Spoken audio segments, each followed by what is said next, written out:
Le recul, l'espace intérieur qui transforme nos décisions. Aujourd'hui, je vais te parler d'un pouvoir discret mais déterminant, le recul. Ce petit espace entre ce qu'on ressent et ce qu'on décide. Cet espace qui change tout.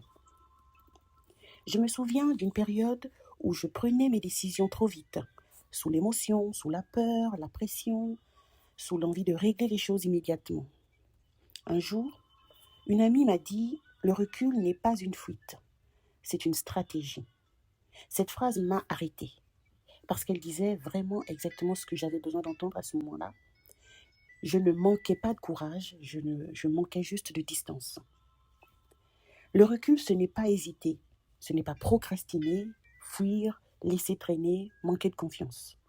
Le recul, c'est respirer avant d'agir, observer sans réagir, laisser retomber l'émotion, écouter sa raison et son intuition, se donner le droit de réfléchir. Le recul n'est pas une pause, c'est une prise de pouvoir.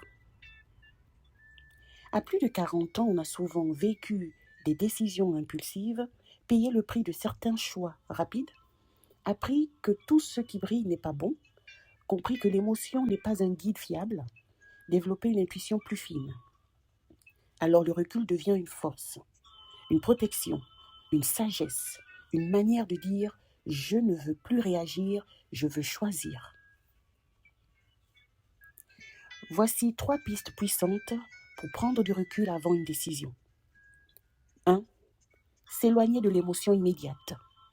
La colère, la peur, l'enthousiasme excessif sont de mauvais conseillers. Attendre que l'émotion baisse, c'est retrouver la lucidité. 2. Se poser la bonne question. Qu'est-ce que je veux vraiment? Pas ce que les autres attendent. Pas ce qui fait plaisir sur le moment. Pas ce qui évite un malaise.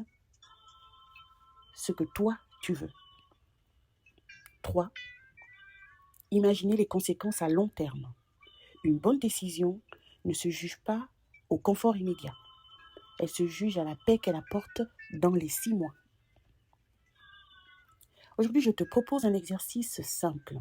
Pense à une décision que tu dois prendre et accorde-toi 24 heures de recul.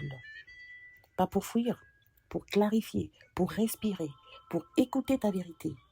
Parce que le recul n'est pas un retard. C'est une intelligence, une maturité, une protection. Et après 40 ans, on ne décide plus pour réagir. On décide pour se respecter.